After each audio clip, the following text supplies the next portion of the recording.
नमस्कार। ये दिल्ली का जंतर मंतर है। लोगों की ये भारी भीड़, लोगों का ये सैलाब ईवीएम के खिलाफ सड़कों पर उतरा है। ये खबर आपको देश के न्यूज चैनलों पर नहीं मिलेगी। वो आपको ये खबर नहीं दिखाएंगे। जानते हैं क्यों?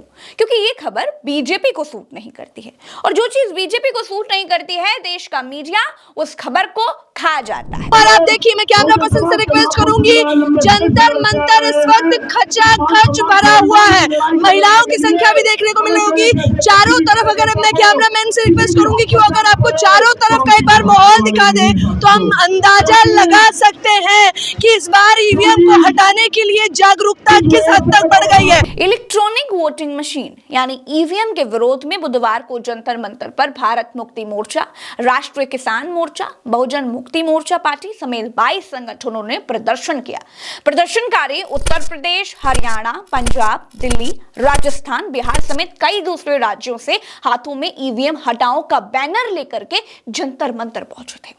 इसके साथ ही दोस्तों, सुप्रीम कोर्ट के वकीलों के संगठनों ने और वकीलों ने इसे और भी बड़ा बना दिया। चुनाव आयोग से लेकर सुप्रीम कोर्ट तक, सुप्रीम कोर्ट से लेकर सड़क तक ईवीएम के खिलाफ यह लड़ाई जनता लड़ रही है। इस लड़ाई से बड़े राजनीतिक दल दूर हैं, फिर भी यह आंदोलन रोज के रोज और बड़ा होता जा रहा है। एक पेपर हटाओ, लोकतंत्र बचाओ और विवेक मिश्राम जी का साथ दो। हाँ, ये 17 साल से बेवकूफ बना रहे मनोवादी लोग।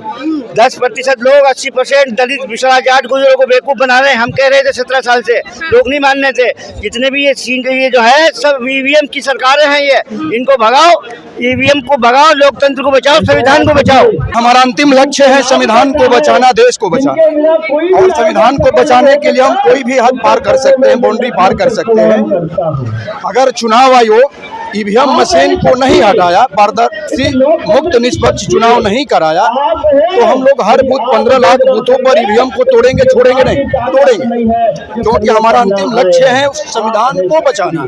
और ईवीएम मशीन संविधान को खतरे में डाला है, देश और लोकतंत्र को खतरे में डाला है। इसलिए हम लोग खतरे को डालने वाली ईवीएम मशीन को हम लोग खुद उसको खतरे में जब तक तोड़ेंगे नहीं तब तक छोड़ेंगे नहीं। दोस्तों, दिल्ली के भीतर ये लोग दाखिल ना होने पाए, इसके लिए जगह जगह पर बैरिकेडिंग की गई थी, लेकिन फिर भी दिल्ली के भीतर लोगों का हुजूम घुसने में कामयाब हो गया। मैं ये कहूंगा कि मोदी जी ने, अमित शाह साहब ने अपने सारे भ्रष्ट पुलिस अधिकारियों के साथ मिलके 144 धारा लगा ली। कुछ हुआ?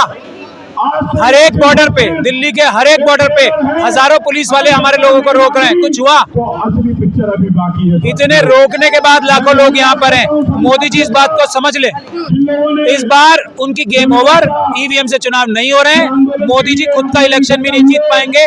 नोटा ही उन्हें हरा देगी। अपनी अगर पैसे से डरा धमका के, धांधलेबाजी करके एक भी कैंडिडेट मोदी जी ने अपने खिलाफ खड़े नहीं होने दिया ना, तब भी लोग नोटा के माध्यम से उनको हरा देंगे। मोदी जी प्रधानमंत्री नहीं बन रहे। इस बार उनको तैयारी करनी चाहिए सड़क पे आने की, सड़क पे बैठ के जेल जाने की तैयारी करनी चाहिए।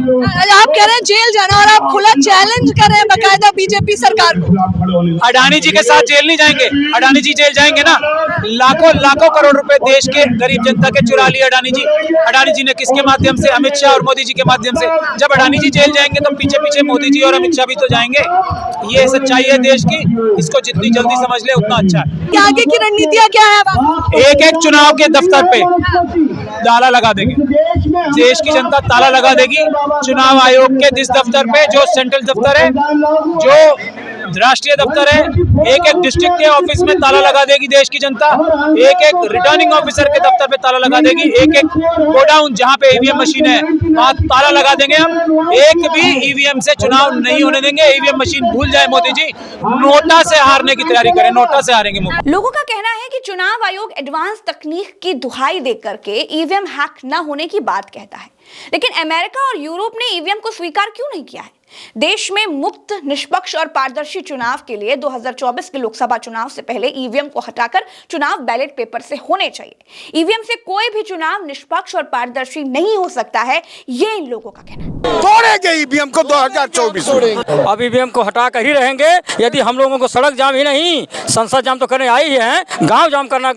मशीन तोड़ूंगा, गारंटी के साथ तोड़ूंगा, नाम याद रखने का। सब एक एक मशीन तोड़ेंगे ना, लाखों मशीन टूट जाएगा। उस रिपोर्ट के आधार पर यह सिद्ध हो रहा है कि इसमें फॉल्ट है कि ईवीएम को हम लोग जो है बदलवा कर रहेंगे। अगर सरकार इस पर नहीं मानती है तो ईवीएम को हम तोड़ने का काम करेंगे 2024। इस बार ईवीएम से वोट नहीं करेंगे, एकदम नहीं करेंगे। ईवीएम को किस पे वोट करेंगे? बैलेट पेपर पे?